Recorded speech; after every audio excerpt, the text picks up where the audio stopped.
that's how you move on, right? Like you take the negative and you try to create something out of it. There's requirements, that we wanted the recipients of the scholarships to have the same kind of attributes that Trent had, which they were student athlete or certain grade point average and well respected among their peers and their teachers and things like that. The young man left a legacy, huh? He did leave a legacy. It's interesting how it takes fact. I got a check from Duke Energy, $607.23. I said, this is an odd number, and why is Duke sending this money? So I get a name. Found her email, and I said, did you know Trent? She said, I didn't know Trent. She said, but I know the story. In fact, in 1998, I got the Trent DiGiuro Student Athlete Scholarship. And now, 20 years later, moved away, got married, had kids, and I saw that Duke had this matching program, and it just seemed like the thing to do. Kids that got the scholarships are contributing. Within the 3 high schools with student athlete scholarship, more than 50% of the winners have been women, young women. And Trent would love that.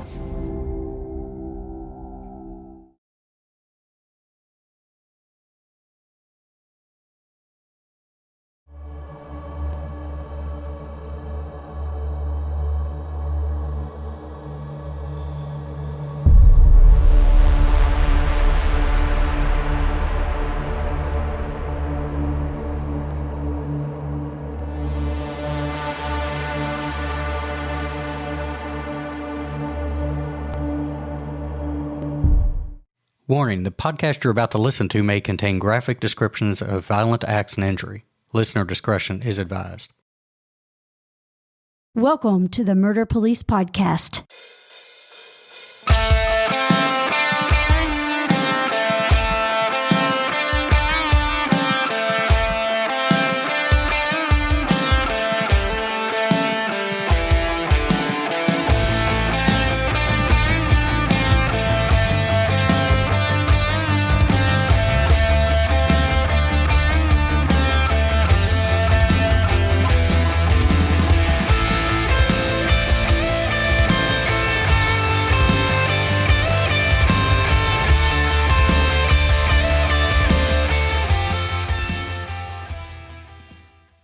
Hey, David, it was amazing to see how well our first ever episodes were received by listeners 2 weeks ago. Yeah, I know. I was grateful for the interest and support we've had. And all over the world, too. Yeah, that took me by surprise a little bit. I wasn't expecting that, and I was really excited to see people from Ireland. Well, of course you were. Well, that's where my family's from, many years ago.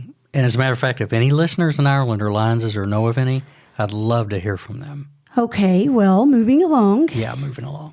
So back to why we're here today. Tell me a little bit about this case. Well, what we have is part 1 right now of a 2-part case regarding the 1994 murder of University of Kentucky football player Trent DiGiuro. 2 parts? Yeah, the second part will drop in 2 weeks, and that's on our every other Tuesday episode schedule that we have. As the listeners are about to find out, this is a very intricate and complex case, and it really needs that much time to be told. Well, who is presenting this case? That's the best part. A good friend of mine, and more importantly, one of a handful of true mentors for me during my career, Dan Gibbons. Dan was the sergeant over the Homicide Unit in Lexington, Kentucky when the murder occurred in 1994. He's going to talk about the investigation from a supervisory perspective, which is a little different from the investigator perspective. And how so? When you're on the ground working a case, you're low to the ground, and you're busy in countless tasks and movements in the case. The supervisor, Dan in this case, hovers a little higher. They're never managing the case itself, but they're making sure everybody has what they need, and most importantly, watching for things that could be a problem that the investigator might miss that could develop into an issue later. So he wasn't even working the case? No, but Dan did roll up his sleeves and got involved, but the difference is that he never micromanaged the case. And I can tell you now that detectives don't handle micromanagement very well at all. The difference for Dan in this case is he's what I would say is a genuine leader as opposed to a manager. And in our business, that's a big deal. We're also going to hear from Ray the DA Larson again, the Commonwealth's attorney at the time. Listeners will recall that we had Ray on these last episodes during the murder of Haley McCone. And they know what he brings to the case. I'd have to say that the word seasoned may not do justice to Ray's experiences and wisdom. So tell me, what about this case makes it so unique? A lot of things, and the listeners are going to pick up on that through these 2 parts when they listen. For starters, the case rolls right past that coveted 48-hour mark that we all know is real and that we shoot for. It goes from hours to days to weeks and eventually years. And that's despite some incredibly specific evidence that was in the case. But the listeners will find it eventually falls because of one person coming forward. That's what I gathered when we recorded this. So with that being said, let's jump right in and listen. Dan, just what is this case about? Well, it has to do with the death of a young man 3 days shy of his birthday. It involved a long-held revenge motive. It's one of those cases that comes along during a career very infrequently in this area. Why? Why is it infrequently? So many of the cases that the police investigators encounter have to do with what I would call a sudden heat and passion type of thing. It's spur-of-the-moment decision, a bad result. But basically it comes down to the police, pretty well know who's responsible for the crime, and it's just a matter of pulling together the evidence to prove it. This was one of those cases that's more of a whodunit, where you really don't have anything other than a limited amount of physical evidence, a limited number of eyewitnesses, and because of that, it makes the challenge much greater in bringing someone before the court. Well, Dan, can you tell us a little bit about yourself? I'm retired, Lexington Police Department. I served with them for 25 years. 13 of those years, I was a part of the Homicide Investigations Unit, 7 of the 13 as the supervisor of that unit. And then, the other times I've served in sections that deal with, drug investigations, burglary investigations, and things of that nature. But the huge portion of my career was as an investigator. Well, how did you get involved in this case? Were you just sitting at home and your phone rang, or what step initially was taken when you learned of this Trent DiGiuro homicide? There were actually 2 persons present at the time the shooting occurred. Those individuals, once they determined that there was a significant injury to Trent, called 911, which resulted in police dispatch. The officers arrived on the scene. They determined that he was very seriously injured. Emergency response units arrived on the scene, transported him within just a couple of minutes to the closest hospital, and within 30 minutes he was pronounced dead at the hospital. What was he doing, Dan, when the shooting happened? What kind of environment was he in? This, like I said, he was, I think, 3 days shy of his 21st birthday.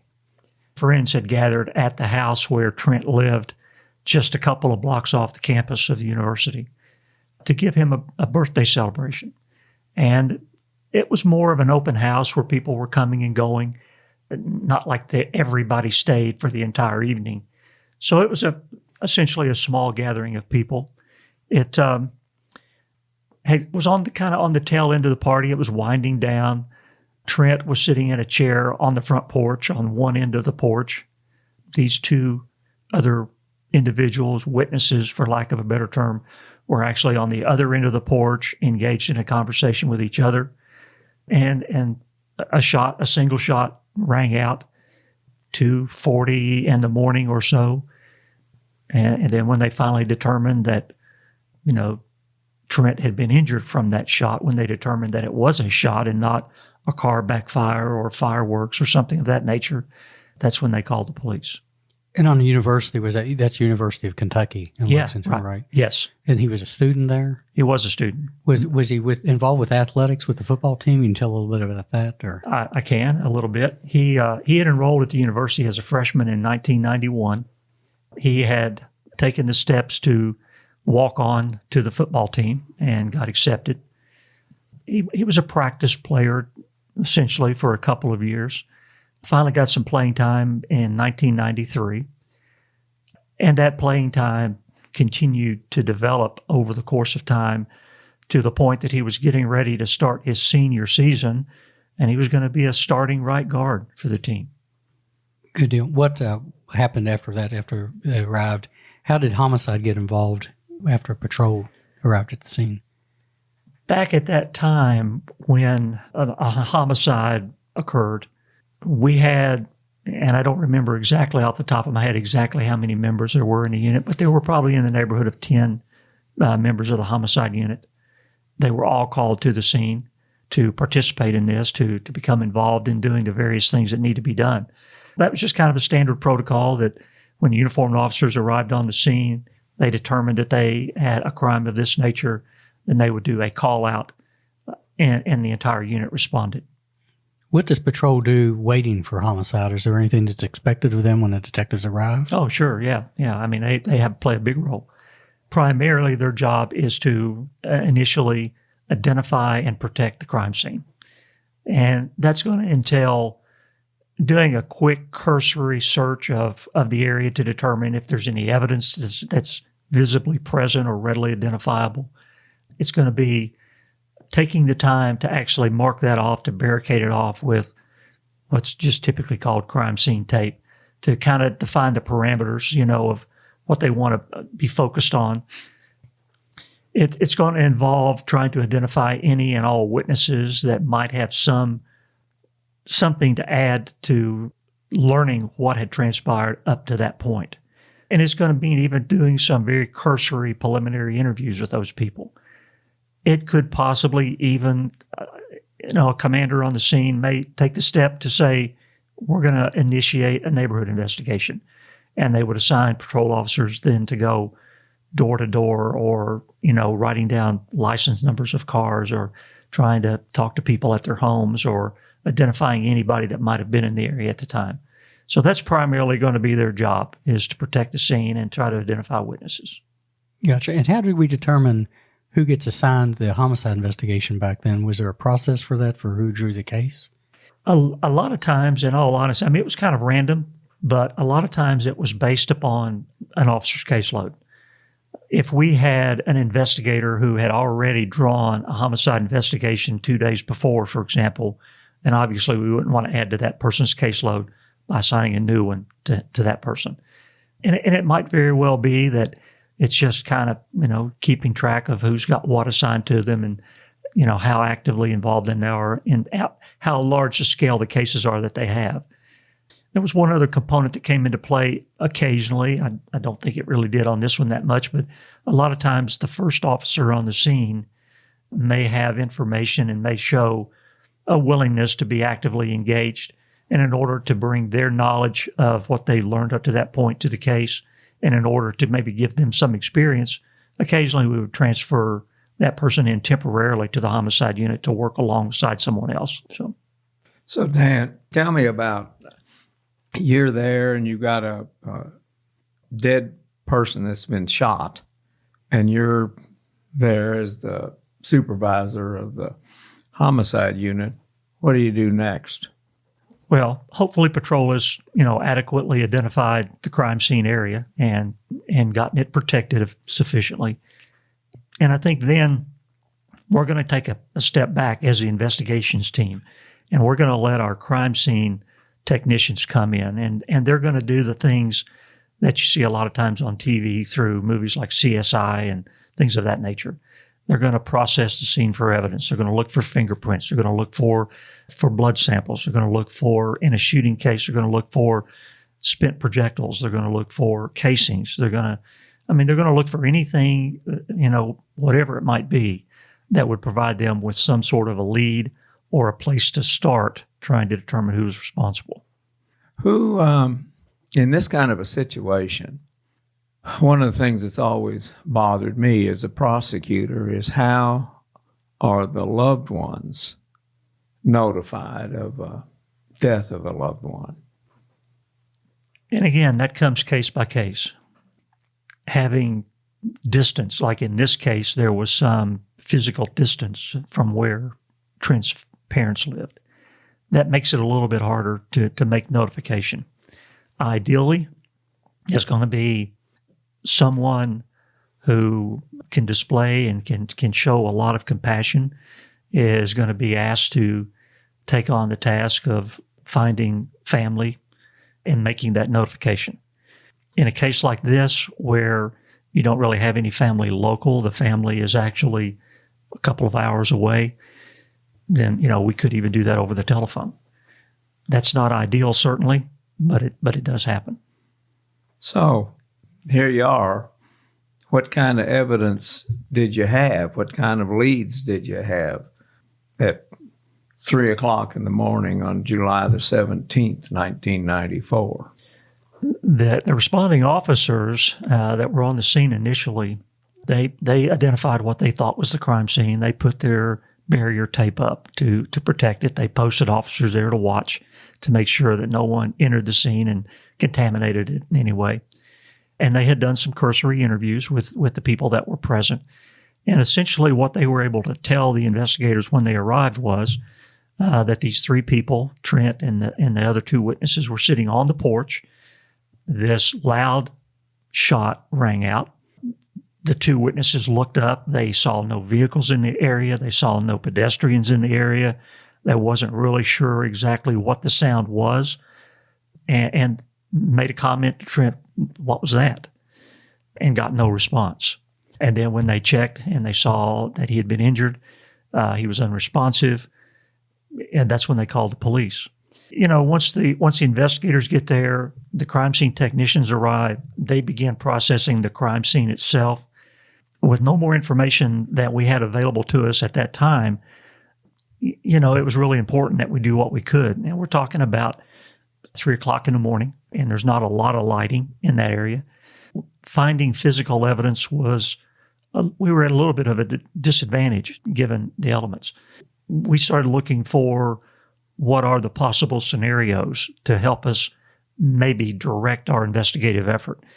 The way this was situated and where the injury was on the victim, thought there was a possibility that someone had maybe walked up a gravel driveway between the two houses to the side of the porch where Trent was seated and possibly shot him with a handgun. So we, searched that area, obviously, for any spent shell casings or footprints or anything of that nature. We also thought it was a possibility that someone was across the street and fired a shot. But again, not knowing where the shot came from exactly, it was hard to identify what areas to search. At that time of night, doing a broad search of that entire area just really wasn't feasible. We tried to theorize a little bit as to what could have happened, and then we tried to wait until we got more information, the medical examiner's office, until we got more information from our crime scene tech officers. The medical examiner's office, was Trent's body taken to the custody of his body taken by the coroner? Correct. And what is the coroner order? Well, the coroner has the responsibility for determining cause and manner of death. And they'll use information from the police investigation. They'll use information from an autopsy conducted by the medical examiner to make that determination. Once the coroner collects the body from the hospital, they take it to a facility, and then the medical examiner performs the autopsy and then prepares a subsequent report. And tell me what the medical examiner, did he obtain any evidence from the body of Trent DiGiuro? He did. Determined that the cause of death was a single gunshot wound to the head. The shot actually entered the orifice of the left ear. Through the course of the autopsy, they were able to recover fragments of a bullet that had caused death. And this is not a structured bullet that they recovered. I don't know what that means. Well, I mean, you know what a bullet looks like. Yeah. I mean, most people do. The bullet is totally fragmented. Once it entered, it fragments into many, many, many small pieces of lead and copper. There was items obtained through the course of the autopsy, and they did provide evidence for us, but not to the extent that you would have if that bullet was fully intact. So you get the pieces of the bullet as an investigator. Then what do you do with it, with all of those pieces? Well, I mean, obviously they're going to get logged into as evidence. They're going to be given a specific number for tracking and making sure that we don't have a problem putting them back as the item that was actually recovered. Right. Those items, once they get logged in, then they're going to be submitted to, for us, the Kentucky State Police Crime Lab, where they'll undergo a variety of different tests to see what information they can yield for us. And hopefully that information would be something that would, number one, in the early stages, give us a lead to follow up. But then it could also be in the latter stages, be used as evidence against someone who's been charged. And did they give you some information about those bullet fragments that lets you conclude They did. anything? Somewhat limited, but they did, yes. They determined that the round had been fired from a specific caliber weapon. They were able to speculate and theorize a little bit based on an educated guess that it was a particular type of weapon. And they gave us the configuration of the gun itself that fired that particular shot. So we had some idea as an investigations team as to what type of weapon we were looking for. And quite honestly, the type of weapon went a long way toward giving us a little understanding of what had transpired. We felt pretty certain after hearing the information from the medical examiner that the theory that someone walked up between the houses and shot him from just a few feet away with this particular weapon just wasn't a very valid summary. We felt like we needed to look in another direction other than that scenario. It was helpful. What kind of gun did the Kentucky State Police Crime Lab suggest that it likely was? They concluded pretty definitively that it was a .243 caliber rifle. And then they were able to say specifically that the weapon had a barrel that had 4 grooves with a right-hand twist. And it's those grooves and the rate of twist that they're cut into the barrel that helps identify the bullet. It's kind of like a fingerprint on a bullet. That's correct, yes. So a .243 rifle, did you learn anything about the common nature of those guns? Were they common or were they rare, or what did you know? .243 caliber rifles are a fairly common rifle. Mm-hmm. There's a lot of those in production.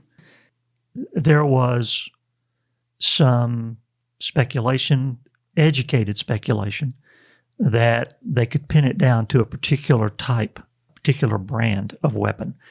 But it wasn't an absolute based upon the evidence that they had. But it did give us, the ability to start looking in when we would pursue a lead. One of the first things we would look at is, number one, is it a .243 caliber?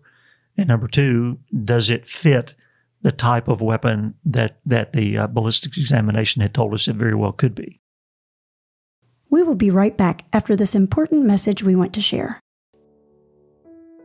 In the wake of the senseless and evil act that took young Trent DiGiuro's life, his family created the Trent DiGiuro Foundation to keep his name alive and to help students succeed.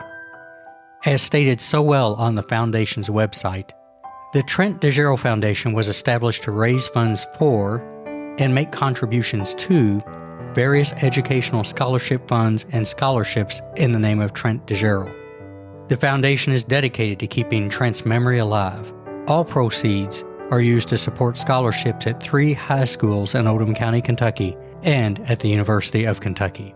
The foundation website can be found at trentdigiurofoundation.org, and we will put a link to this on our show notes, which are located at murderpolicepodcast.com.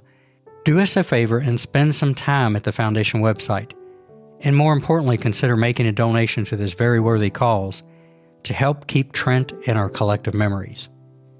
Now, back to the podcast.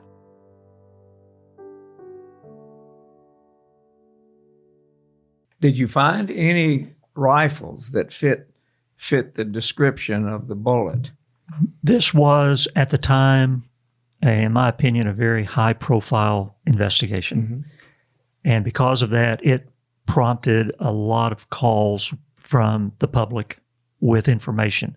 Once we distributed the type of weapon that we were looking for, we received numerous calls that pointed us in direction of people who had those caliber weapons.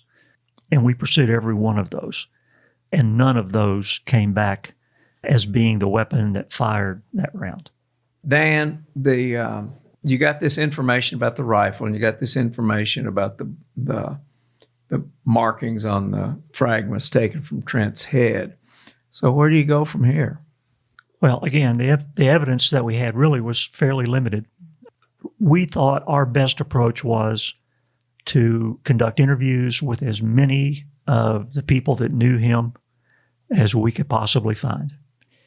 We wanted to do a comprehensive canvass of the neighborhood just to see if we could find anyone that could provide information. Along those lines, we assigned our team various assignments to begin the process of those two things primarily. So we took and actually made an effort on the night of the offense to go door to door. But again, it's 3 o'clock in the morning, and a lot of times people just don't come to the door at 3 o'clock in the morning. We put forth that effort, kept record of everyone we talked to and what they had to say. We then went back the next day and expanded our crime scene search, looking for anything that we couldn't find during the darkness around the time that the offense occurred.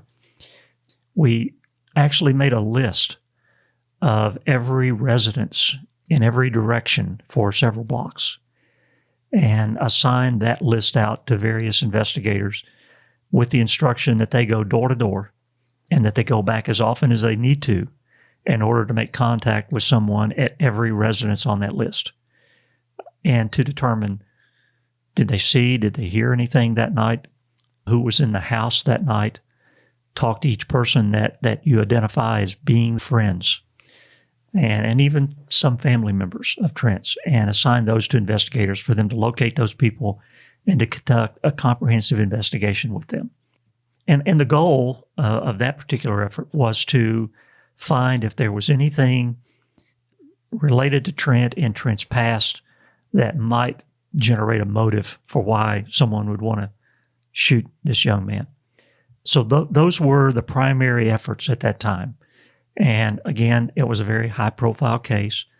And because it was so public, we got a lot of phone calls to the point that we actually had to develop a roster of tip sheets and who was assigned to that tip to follow up, because we followed up on every tip we got.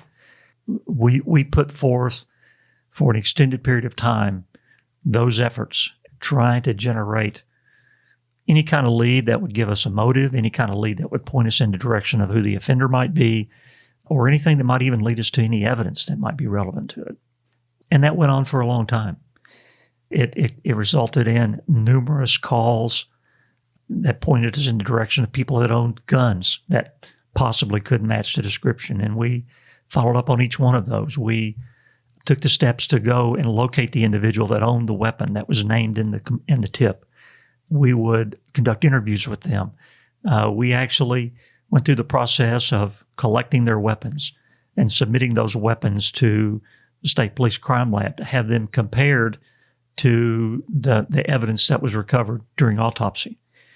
And none of those weapons that were collected during that effort resulted in a tangible identification. Going door to door in the neighborhood, it absolutely generated very little evidence. A few people heard a loud bang in the middle of the night, saw nothing. Beyond that, it really didn't generate anything other than, well, I knew who lived there. I know the victim. I've talked to him a couple times in passing, things of that nature. The expanded physical search of the area during the next day, during the daylight hours, yielded no additional evidence other than in the turf under a tree catty corner from the residence across the intersection from where the residence is located. One of our investigators found a couple of divots in the turf, in the dirt, in the grass that was there. And those divots were positioned in such a way that it could make one think that it was an indention left by a bipod that is commonly used on rifles of .243 caliber. We didn't know that that's what it was, but it was significant enough that we recorded it, had our crime scene technicians photograph it, preserve it, not really leading us to anyone or to any other evidence. It was just a fact that we developed through the course of this. In talking to the friends that we interviewed, our pursuit was what could have happened in Trent's life that might make someone angry enough that they would want to take this type of revenge out on him. And we learned that Trent was a pretty good sized fella. He was 6'2", 270 pounds. Quite honestly, everyone we spoke to said there was no doubt he was the strongest player on the University of Kentucky football team, bench pressing in the neighborhood of 400 plus pounds. He's a pretty strong guy. And everyone that we talked to said they called him a big teddy bear. And they looked at him as their protector. Anytime something happened that created a verbal or physical altercation, they reported that Trent was there to stand up, to protect them, to stand guard over them. So there were times when there were verbal altercations. There were times when there were some physical altercations, none major by any stretch of the imagination. But we thought, could this be a revenge motive where he's made someone mad and they just came back and took this action as a retaliatory measure? We heard things from various people that we determined to be more speculation or theorizing than actually coming from any kind of fact. Things like, he was so big and so strong. Was he involved with using steroids? Who was his dealer? Did he steal something from someone? Did he rip some dealer off? There were all kinds of speculation along those lines. And those leads were investigated thoroughly, and none of that ever proved to be the truth. How long did these things that you're talking about, following up on these leads, how long did this stretch, your investigation into the murder of Trent DiGiuro? This went for several years. We're talking about a crime that occurred in 1994 and didn't really gain any significant traction as far as identifying the offender until 2000. So it went for several years where we were following up on leads. And of course, those leads, they would come in frequently in the beginning. So much so that it took a lot of extra man hours just to stay on top of following up on the tips. We would see those tips start to become fewer and fewer as time passed. And there were, at that time, there were programs that were being done to reenact these types of crimes. And that was done on this case, trying to generate a lead that might become tangible. And of course, when you do a show like America's Most Wanted, that's a national show, you get a lot of tips. And, I'll bet. And it did. It generated a lot of information. But again, all of those leads that came in, we followed up on. Some of them were leads that were cross-country. And we were able to use other police agencies to help us follow up on those. But none of those tips really ever came to any tangible belief that, we knew who we were looking for. Dan, as the prosecutor in this case, I stayed in close contact with the parents of Trent DiGiuro, Mike and Ann DiGiuro. And Mike always said, somebody knows something out there, and sooner or later, they're going to tell us. He had great faith that somebody would come forward and tell. And he had conveyed that to me from time to time. And I got calls from Mike, and I got calls from Ann on a regular basis, just checking in, because they were, in my opinion, they seemed somewhat desperate may not be the right word, but they certainly wanted to know what had happened. Well, sure. Why- And why. I think as a parent, any parent would want to know who and why has done this to my child. And furthermore, why 6 years into it do we still not know? Right. And I'm guessing that they were wondering, like most people would, what are you doing during this time when the leads are just dead ends and they're going nowhere? Where do you as an investigator go from that point when nothing is turning up? What do you do then? And all the while, I'm assuming more cases are piling on. So, you're trying to prioritize what's coming in versus what still hasn't been solved. How do you handle that? As this time passes, when our investigators are pursuing all these tips that come in, you're right, other cases continue to come. And that's important because the unit that handles the homicides at that time for the police department, not only did they investigate suspicious deaths and homicides, they also investigated all levels of assault. They investigated sexual assaults. They investigated harassing communications. So all of those complaints continued to come in during the course of years that we were investigating this case. And my posture with our unit was always, when you look at a case on this side that's a homicide investigation, and you look at a case over here that's a harassing communications matter, in your eyes as the investigator, you're going to put more emphasis on the homicide. But in all honesty, the victim of this harassing communications has nothing more important to them in their life at that time than that harassing communications. Right. And I'm imagining that they may look at it like they may be the next victim. And maybe it's not as intense as they're thinking it is, but in their mind, I would want you to focus on my case and exclusively my case because that's important to me without knowing that you have all these other cases. And I think many people don't realize that in the back scenes, you've got a lot of other stuff going on that's really more important than mine. Right. And I always made it clear to our investigators that it wasn't acceptable to use the excuse, I've got 50 other cases to work, as an example of why I can't work on yours. Mm-hmm. That wasn't acceptable. You had to give some time to these other cases, but clearly this homicide was important, and it stayed important through the course of the entire investigation. We got tips on things that were generated pretty quickly after the offense occurred. Things like during the party, there were a couple of men that walked up to the party and asked to join in. And they weren't known by the people that were at the party.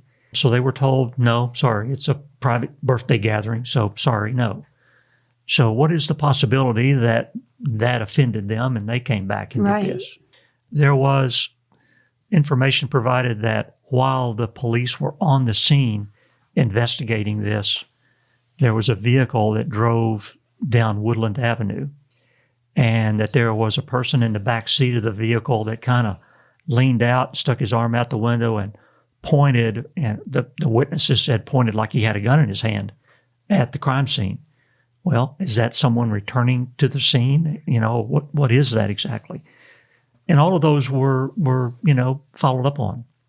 And again, none of them produced a tangible suspect or a tangible motive. So we looked at things like motives or leads as a random drive-by shooting. Is it possible that somebody they were out roaming around at 3 o'clock in the morning and saw a guy sitting on the front porch and just shot him randomly with no way of knowing if there's any connection at all? We looked at the fact that, could someone in the neighborhood have gotten upset because there was a party and sounds did echo at 3 o'clock in the morning? Was it loud enough that it angered someone and that's the way they took care of it? Was there an argument at the party that maybe two people got into an argument over? We looked at all of those things, and none of them provided any tangible information. Then there was a call that came in from an individual who declined to identify himself. That individual talked about there being tunnels underneath the UK campus, and that there were people who lived in the tunnels, and that they would come out at night and they would actually assault people. From a police officer who receives that kind of information, you really don't give it a lot of credibility. not because they're saying there's tunnels under the campus, because there are utility tunnels that run under the campus, but because the tip was so vague. There are people that live in the tunnels. There are people that come out and commit assaults.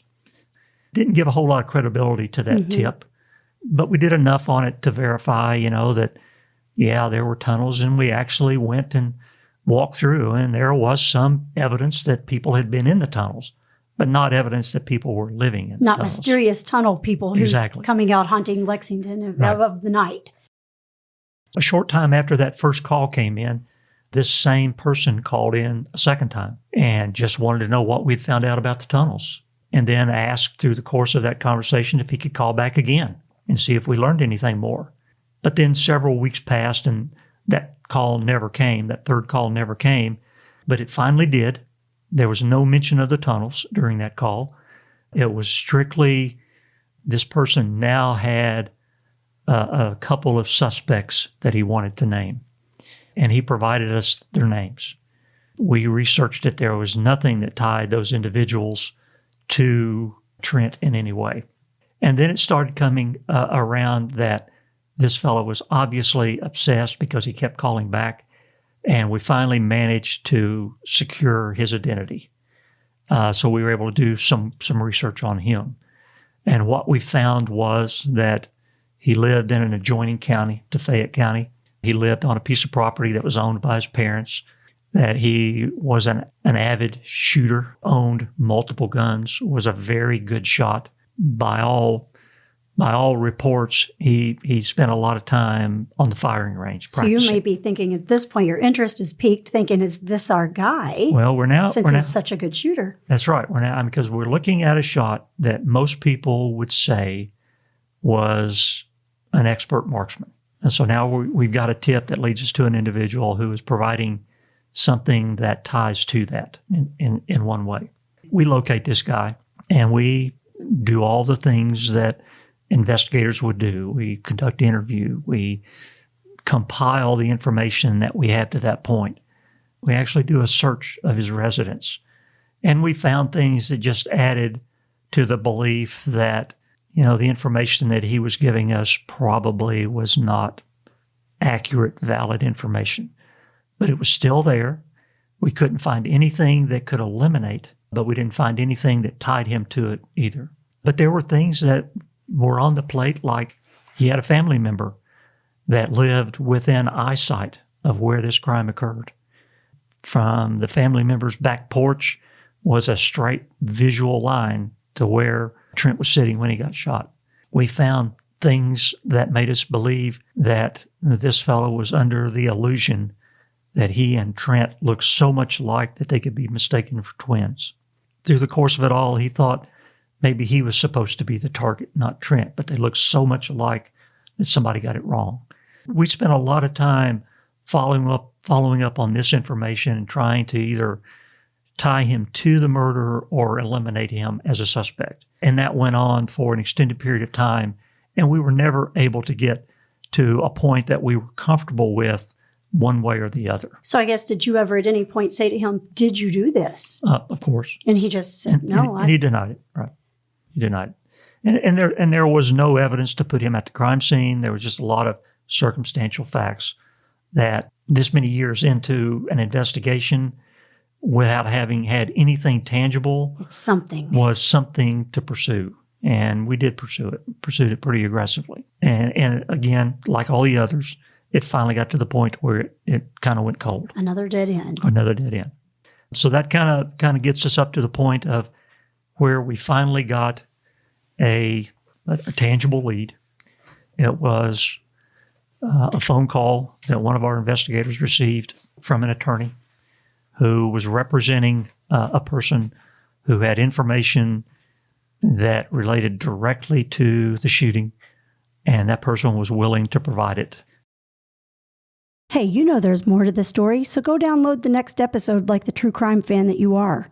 The Murder Police podcast is hosted by Wendy and David Lyons and was created to honor the lives of crime victims so their names are never forgotten. This podcast is produced, recorded, and edited by David Lyons. The Murder Police podcast can be found on your favorite Apple or Android podcast platform, as well as at murderpolicepodcast.com, Facebook, Instagram, and Twitter. If you have enjoyed this podcast, please subscribe for more and give us a 5-star review on Apple Podcast or wherever you download your podcast from. And please tell your friends.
Lock it down, Judy.